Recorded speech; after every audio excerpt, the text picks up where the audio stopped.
आदाब, इस्तकबाल है। मैं हूं आपके साथ अबू हुरैरा और आप देख रहे हैं खास प्रोग्राम कहकर ही मानेंगे। महाराष्ट्र में सियासी बहरान गहराता जा रहा है। अब महाराष्ट्र की सियासत का रुख गुवाहाटी की तरफ हो गया है, जहां शिंदे अपने हामियों के साथ और शिवसेना एमएलए के साथ लगातार डटे हुए हैं।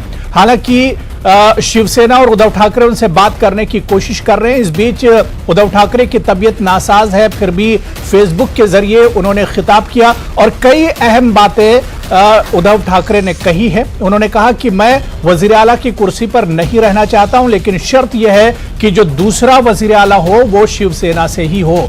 इस बीच उद्धव ठाकरे ने कई अहम बातें कही। उन्होंने कहा कि बीजेपी मुझे लगातार बुरा भला कहती रही है और मेरे अपने ही नहीं चाहते हैं कि मैं इस ओहदे पर रहूं, यानी वजीर आला बनकर रहूं।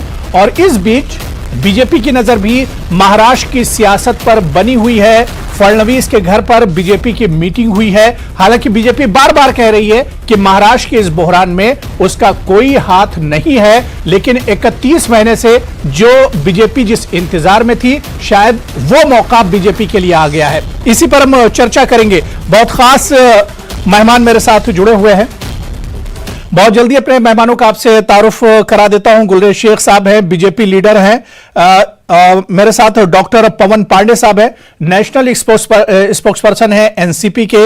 विवेक भावसर जी हैं, जो कि सीनियर जर्नलिस्ट है और महाराष्ट्र की सियासत पर अच्छी नजर रखते हैं। कुछ देर में हमारे रिपोर्टर भी इस चर्चा में जुड़ेंगे, उनसे भी हम अपडेट लेंगे। सभी मेहमानों का बहुत इस्तकबाल है न्यूज 18 उर्दू में। गुलरेज शेख साहब, आपसे ही शुरुआत करना चाहूंगा, क्योंकि महाराष्ट्र में उद्धव ठाकरे सरकार के 31 महीने हुए और शायद इन 31 महीनों में कोई दिन ऐसा न गया हो जिसमें बीजेपी ना चाह रही हो कि कोई मौका मिले। और अब जो सियासी बहरान है, इसमें लग रहा है कि बीजेपी के लिए एक बहुत अच्छा मौका है। देखिए अबू भाई, बड़ी स्पष्ट बात है। इस सरकार के विषय में मैं शुरू दिन से कह रहा हूं, और जब से ये सरकार बनी है, जो अगाड़ी की तथाकथित, जिसको मैं कहता हूं पिछाड़ी की सरकार है, कि ये अपने खुद के वजन से ही गिर जाएगी। एक खंडहर की तरह भड़भड़ा कर ये गिरेगी और मुझे दिखता है कि ये अब गिरने वाली है। और इसमें हमको कुछ करने की आवश्यकता नहीं है, क्योंकि जो आइडियोलॉजिकल डिफरेंस का वेटेज वही इसको गिराने के लिए काफी था। और मुझे लगता है कि वो घड़ी आ गई है कि जब ये अपने वजन से गिरने वाली है। अब बिल्कुल, और इस घड़ी में बीजेपी क्या अपने आप को कहीं देख रही है कि बीजेपी के लिए भी वो घड़ी आ गई है कि अब बीजेपी जिस मौके की तलाश में थी वो मौका आ चुका है? देखिए साहब, हम एक एक्टिव पॉलिटिकल दल हैं और एक्टिव पॉलिटिकल दल होने के नाते सारी सिचुएशन पर हम अपनी पैनी नजर गड़ाए हुए हैं। और जो कुछ भी करना होगा पॉलिटिकली, जो सही होगा, वो सिचुएशन हालात के हिसाब से बिल्कुल किया जाएगा। बिल्कुल, यानी हालात पर बीजेपी की नजर है और जैसे हालात बनेंगे उस तरह से बीजेपी आगे बढ़ेगी। मेरे सहयोगी और साथी सर्वेश तिवारी भी मेरे साथ जुड़ चुके हैं मुंबई से, उनसे भी हम अपडेट लेंगे। सर्वेश, आपका भी बहुत इस्तकबाल है। मैं डॉक्टर पवन पांडे जी आपके पास आना चाहूंगा। पवन पांडे जी, अब बीजेपी कह रही कि हमारी भी हालात पर नजर है, जिस तरह के हालात बनेंगे उस तरह से हम आगे बढ़ेंगे, लेकिन सवाल यह उठ रहा है कि अब से कुछ देर पहले ही शरद पवार जी की और उद्धव ठाकरे जी की बातचीत हुई, मुलाकात हुई। क्या आपको लग रहा है कि महाविकास अघाड़ी की जो गाड़ी है वो आगे बढ़ पाएगी, या अब यहां पर कुछ खतरा नजर आ रहा है?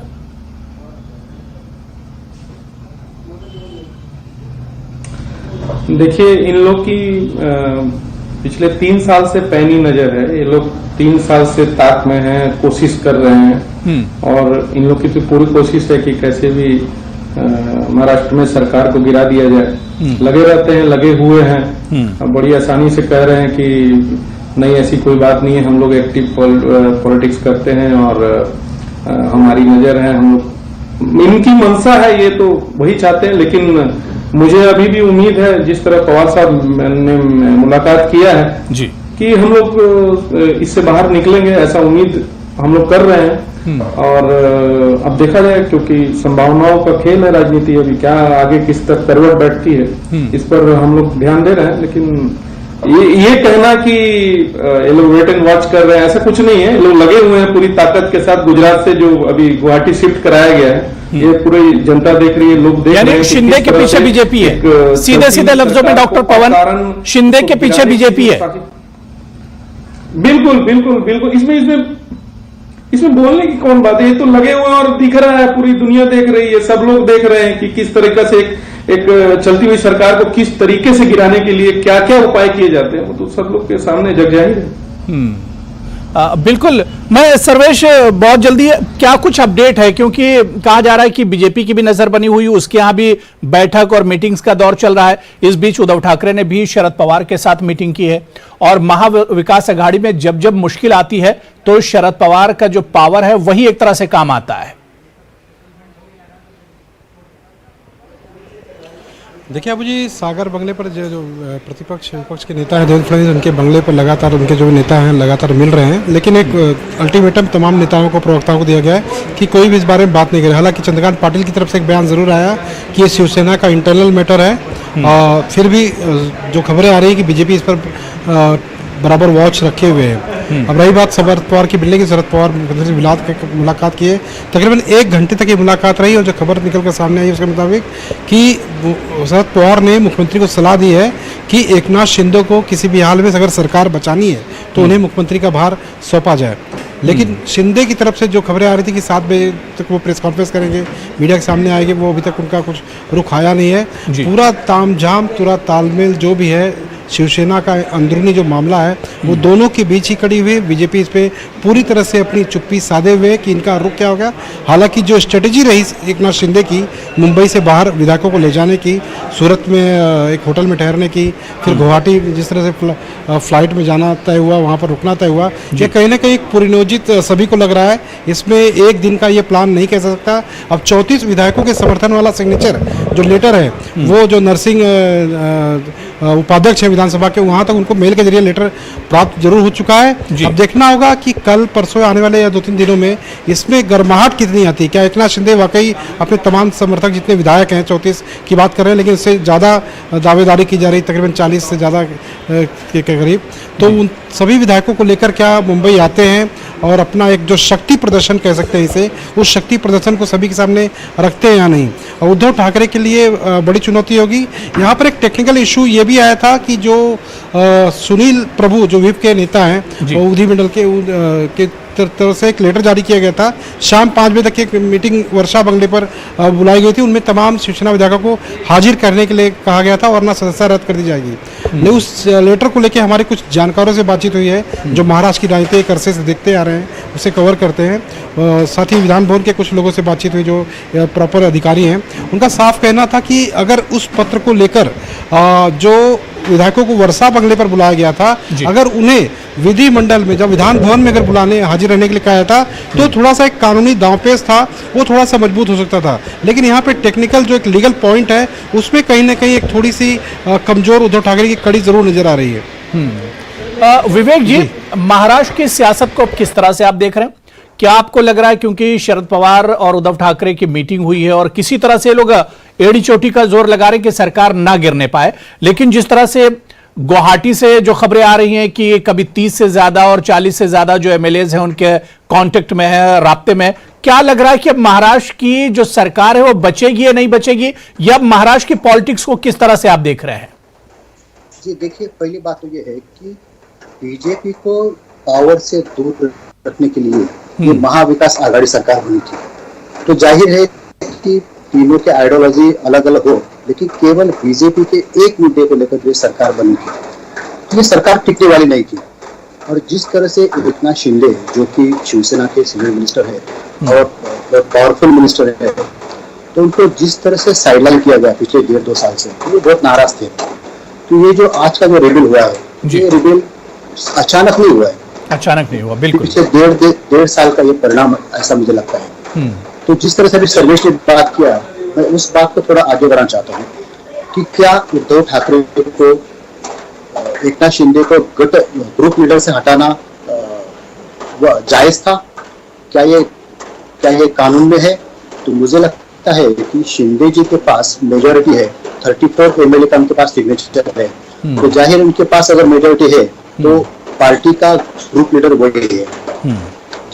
कल परसों एक ना उद्धव ठाकरे ने जो मीटिंग बुलाई उसमें सिर्फ 18 एमएलए थे। तो जहां पर ज्यादा एमएलए होते वहीं पर मेजोरिटी होते, और छोटे पार्टी को, छोटे ग्रुप को, किसी बड़ा ग्रुप लीडर को हटाना ये कॉन्स्टिट्यूशनल अलाउ नहीं है। तो अब देखना यह है कि अगर एकनाथ शिंदे, उनका जो लेटर है उनके सपोर्टर का, वो लेटर जैसे कि उन्होंने असेंबली के डेप्यूटी स्पीकर को सेंड कर दिया, भेज दिया है, तो वो क्लेम करेंगे कि भाई मेरी ही पार्टी, मतलब उनका जो गुट है वही विधिमंडल का शिवसेना का पार्टी है, वही ऑथोराइज है, और जो बाहर से उद्धव ठाकरे की बात कर रहे हैं वो नहीं है। उपाध्यक्ष मतलब डेप्यूटी स्पीकर को ये चेक करना होगा कि कौन सी पार्टी किसके पास ज्यादा मेजोरिटी है, तो उसके बाद वो डिसीजन लेंगे। अगर उनका डिसीजन आता है कि एकनाथ शिंदे जी की शिवसेना, विधिमंडल शिवसेना, लेजिस्लेटिव शिवसेना पार्टी वही सही है, तो ये उद्धव जी के लिए बड़ा शॉकिंग रहेगा।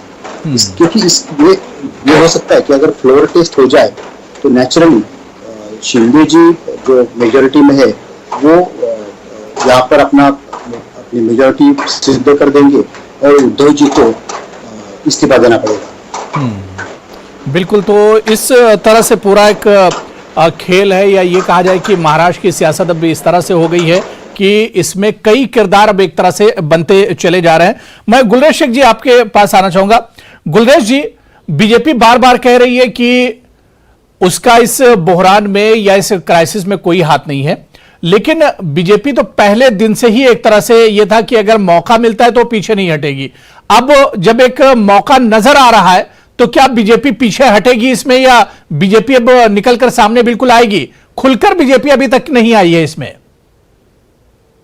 नहीं, देखिए अबू भाई, मैं तो बड़ा स्पष्ट कहता हूं कि हम जो है राजनीतिक दल है, हम कोई प्राइवेट लिमिटेड कंपनी नहीं, पॉलिटिकल पार्टी है, और जो पॉलिटिकल पार्टी को करना चाहिए समय आने पर वो करेंगे। लेकिन अभी स्थिति को स्पष्ट हो जाने दीजिए, अभी चीजें जो सामने आ जाने दीजिए। मुझे जो दिख रहा है, बड़ा स्पष्ट दिख रहा है कि शिवसेना में एक वर्टिकल स्प्लिट हो चुका है, और ये वर्टिकल स्प्लिट की स्थिति जो है वो बढ़ने वाली नहीं है। अब ये अभी मुझसे पहले जो वक्ता थे, शायद इसके एनसीपी के प्रवक्ता थे, उन्होंने भारतीय जनता पार्टी के विषय में बहुत कुछ कहा है।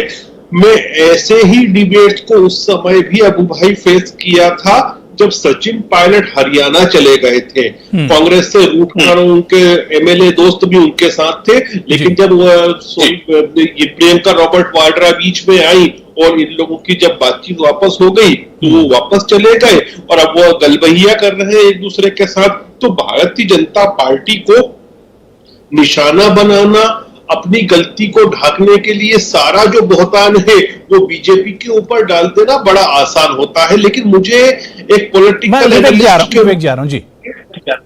मुझे लगता है कि अब ये खाई नहीं भराएगी। देखिए, सचिन पायलट की एक बात आप समझिए कि उनकी जो लड़ाई थी वो गहलोत से थी, ना कि आला कमान से थी।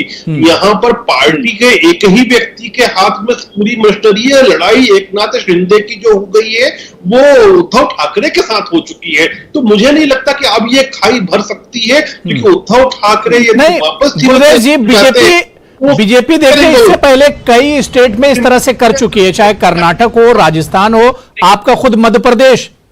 बीजेपी इससे पहले जो मिशन लोटस पे काम कर चुकी है, इस वजह से बीजेपी पर एक तरह से शक की सुई जाती है।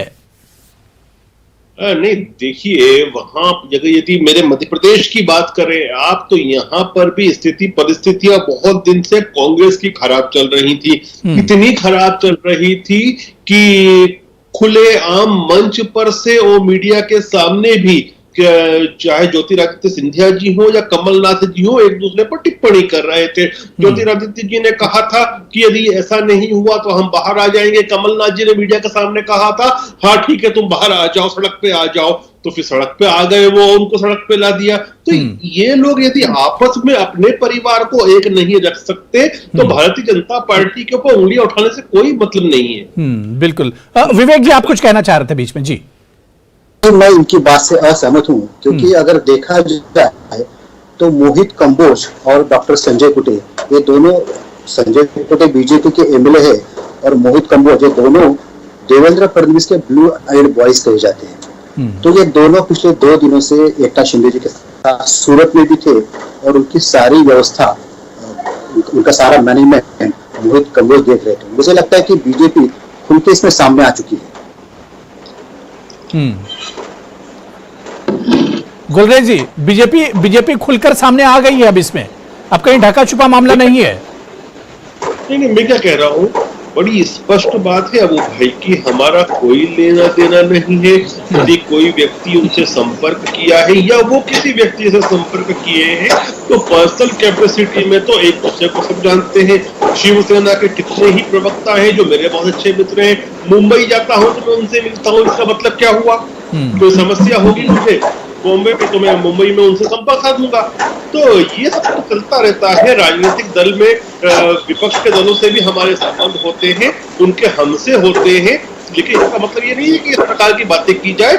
बीजेपी बड़ी स्पष्टता कहती है कि हमारा लेना देना नहीं है। ये सरकार यदि गिरती है, जो मुझे गिरती करा रही है, ये अपने ही वजन से गिरने वाली है। चलिए ठीक है, मैं डॉक्टर पवन, क्योंकि 31 महीने सरकार को हुए और बहुत फूक कर उद्धव सरकार ने एक तरह से कदम रखा, क्योंकि उन्हें एक डर था, जो यही खतरा था कि कहीं ऐसा ना हो कि सरकार को गिराया जाए। एक शक सा रहता था इस सरकार में।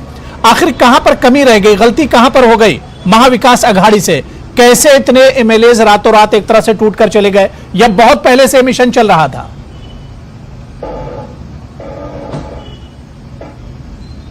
ऐसी कोई बात नहीं है। देखिए, चुनी हुई सरकार को डिमोलिश करना, उसको गिराना, उसको कैसे भी करके डिस्टर्ब करना, उसमें बीजेपी को महारत हासिल हो चुकी है। और आपने खुद ही कई राज्यों का आपने उदाहरण दिया। अभी भी देखिए, बीजेपी को गिराने में अगर महारत है तो शिवसेना, एनसीपी या कांग्रेस अपने जो मेंबर्स हैं उन्हें रोक क्यों नहीं पाती है? ये तो सवाल है, और यही सवाल बार बार बीजेपी भी करती है कि कांग्रेस या दूसरी जो पार्टियां, चाहे एनसीपी हो या शिवसेना हो, वो अपने एमएलए को रोक क्यों नहीं पाती है? देखिए, राजनीति में 3 बड़े दलों का गठबंधन लेके महाराष्ट्र जैसे राज्य में चलना ये छोटी बात नहीं। आप देखे होंगे कि 3 साल तक कितने इन लोगों ने किस प्रकार के षड्यंत्र रचे, किस प्रकार की इस सरकार को बदनाम करने की, इस सरकार को गिराने की बहुत इन्होंने प्रयास किया। और 3 साल सफलतापूर्वक ये सरकार चल रही है, अभी भी चल रही है। अब भविष्य में क्या होगा वो देखने वाली बात होगी, लेकिन प्रयास बहुत था, प्रयास किया जा रहा है, अभी भी प्रयास है। और इस प्रयास में कहीं कोई हम लोग की तरफ से तो हमको नहीं लगता कि कहीं कमी है। नहीं, लेकिन पवन जी, अगर ये सरकार चली जाती है, अगर महाविकास अघाड़ी की सरकार चली जाती है, तो उद्धव ठाकरे से ज्यादा बड़ा झटका ये शरद पवार के लिए होगा।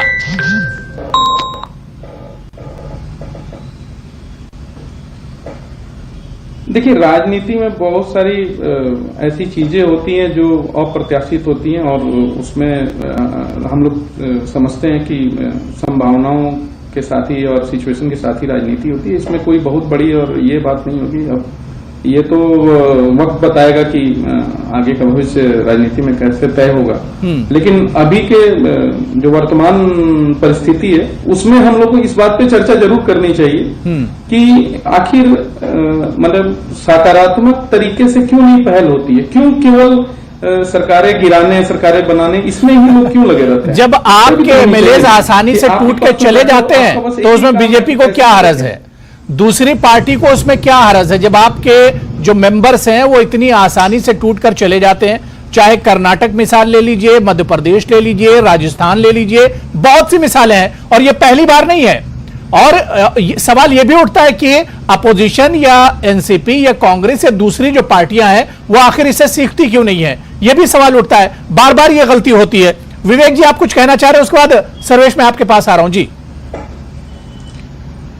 कि अगर सरकार गिरती है तो इससे सबसे ज्यादा बड़ा झटका शरद पवार को लगेगा। बिल्कुल, क्योंकि आपको याद होगा जब महाविकास आघाड़ी की सरकार बनने वाली थी तब सीएम कौन बनेगा इसके बारे में 2-3 नाम सामने आए थे। पहले तो संजय राउत का नाम था जिनको पवार जी ने ना बोल दिया, फिर एकनाथ शिंदे का नाम आया जिन्होंने अब सबसे बड़ी बगावत की है।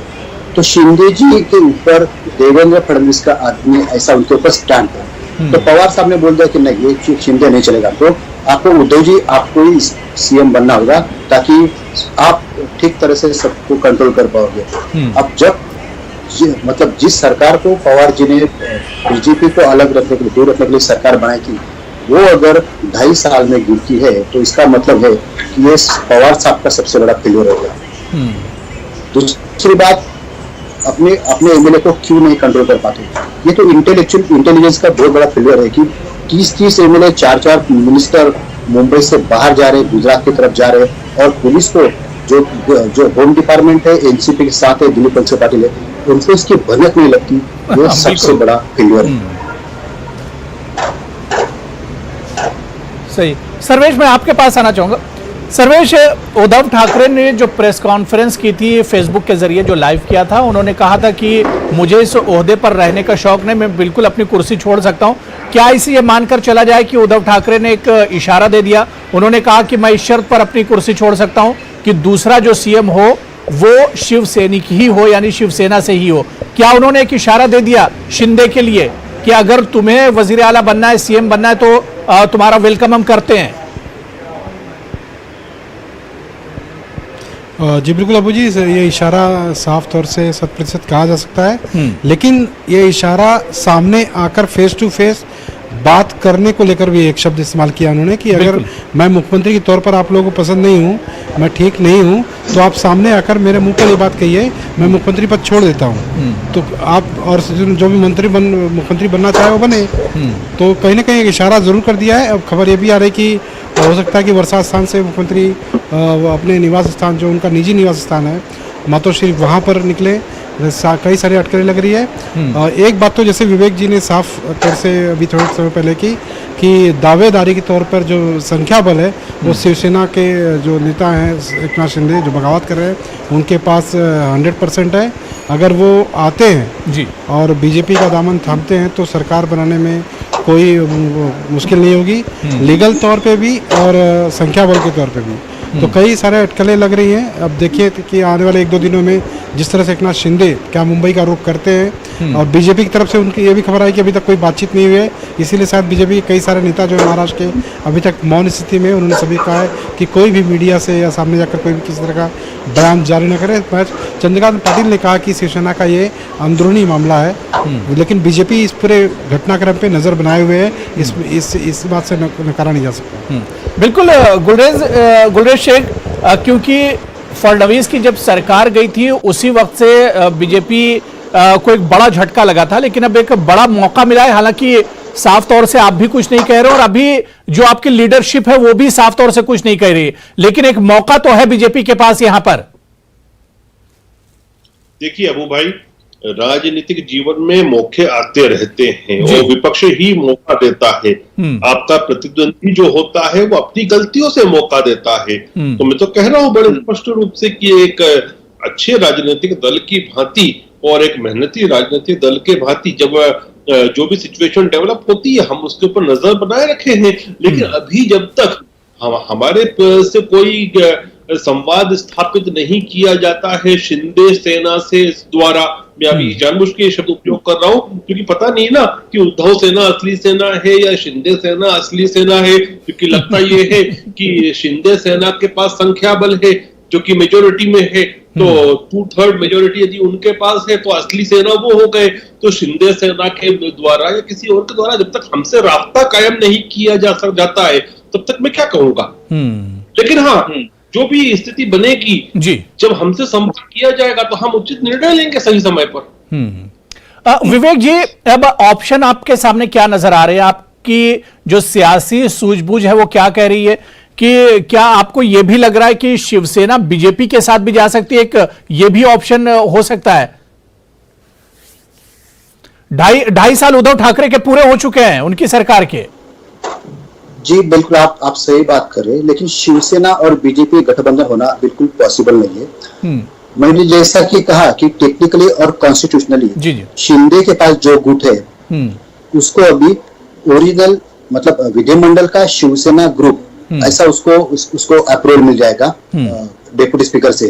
तो मतलब 2 शिवसेना होगी, एक लेजिस्लेटिव शिवसेना पार्टी जो कि उसके शिंदे चीफ रहेंगे, और जो ओरिजिनल शिवसेना पार्टी है, पॉलिटिकल पार्टी, वो एक ये अपने उद्धव जी की रहेंगी। तो अभी संभावना तो यही है कि अभी इनके पास 36 एमएलए का इनके पास लेटर है, जिनमें से 2 वापस आ चुके हैं, मतलब 34 हो गए। और मेजोरिटी के लिए चाहिए आपको 2/3, अगर एंटी डिफेक्शन लॉ आपको नहीं लागू हो तो आपके पास 36 का मेजोरिटी चाहिए। तो मतलब अभी 4 की संख्या कम है। नहीं, एक विवेक जी, एक ऑप्शन ये भी हो सकता है कि उद्धव ठाकरे अगर शिंदे से कह दें कि आप आ जाओ और अब सीएम की कुर्सी आप संभालो, तो क्या आपको लग रहा है कि बात बन पाएगी महाविकास आघाड़ी में? उद्धव जी ने आज जैसे कि आह्वान किया है कि शिंदे जी अगर अगला मुख्यमंत्री शिवसेना बनता है तो मैं छोड़ने के लिए तैयार हूं, लेकिन अब हालात कितने खराब हो चुके हैं, मुझे नहीं लगता कि एकनाथ शिंदे और उद्धव जी के बीच में कुछ पैचअप होगा। मुझे ये लगता है कि शायद अब 2 दिन में या शायद अगले दिन उद्धव जी रिजाइन कर देंगे और फिर बीजेपी, यानी बात अब एक तरह से आगे निकल चुकी है। अब बहरान जो है वो ज्यादा गहरा चुका है। अब देखना ये बहुत अहम होगा कि महाराष्ट्र की सियासत में आगे क्या कुछ होता है, ऊंट किस करवट बैठता है, महाविकास आघाड़ी की जो सरकार है क्या वो बच पाएगी, या फिर बीजेपी और शिंदे और दूसरी जो पार्टियां हैं क्या वो मिलकर अब एक नई सरकार महाराष्ट्र में बनती है, या क्या कुछ सियासी मंजरनामा महाराष्ट्र में उभर कर आता है, ये देखना बहुत अहम होगा। बहुत बहुत शुक्रिया विवेक जी मेरे साथ जुड़ने के लिए। डॉक्टर पवन पांडे जी, सर्वेश आपका भी बहुत बहुत शुक्रिया, और गुलरेज शेख, सभी का बहुत बहुत शुक्रिया डिबेट में जुड़ने के लिए। आदाब।